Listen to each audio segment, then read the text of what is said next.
People showed up to honor the life and legacy of Charlie Kirk. The crowds were massive, thoughtful, and peaceful.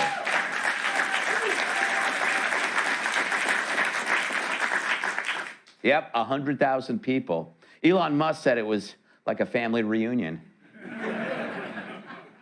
I would have been there myself, but I was 3,000 miles away doing some live shows where just the mention of Charlie's name brought sustained standing ovations.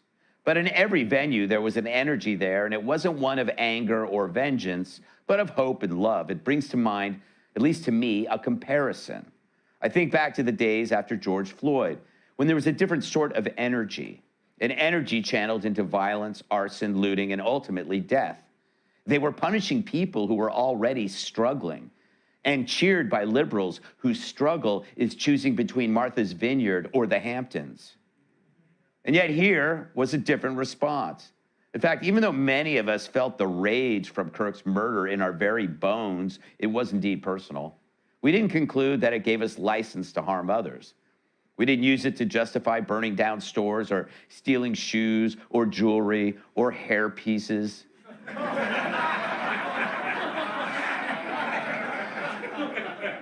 But it's two different responses to two different events.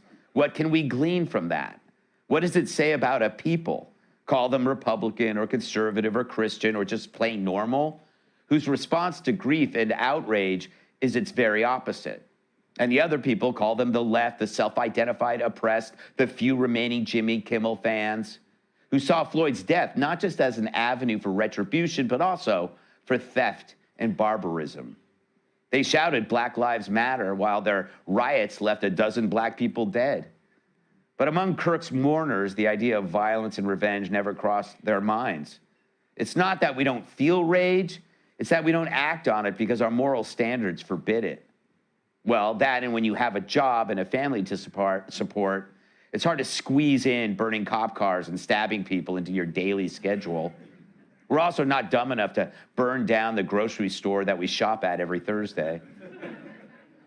We know that unless you're held hostage at a taping of The View, violence is rarely the answer. The left, however, embrace any opportunity to make violence acceptable.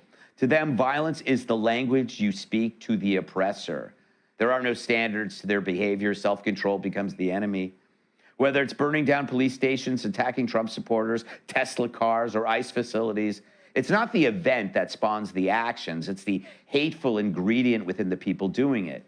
They throw rocks because it's how they get their rocks off. What's inside them that sees violence as a path, while ours is peace? Why do we redouble our efforts to find peace while their drive is for chaos? Well, I'll tell you what's inside them. Not a goddamn thing. They're as empty as a dog park in North Korea. And as far as any spirituality, they filed Chapter 11 years ago. That's something to think about moving forward because this isn't going anywhere. This is a story of energy. Charlie's death unleashed an energy, one of love, not of hate. I felt it in Pennsylvania and Connecticut, and you saw it in Arizona. It's as if Charlie's spirit is everywhere, and it forbids us from using his death to punish others, because we know that isn't what Charlie wants. And as angry as we feel, we really don't want it either. It's weak, and worse than weak, it's exploitive. So spare me while I wipe the both sides argument off the bottom of my size 6 shoe. That should have read size 9. There are no both sides. Why is it Erica Kirk can forgive the guy who killed, but the left can't forgive Charlie for having lived? We must always lead by Charlie's example and hope that others will follow. Perhaps even those who participated in the very worst of behaviors might even see the light.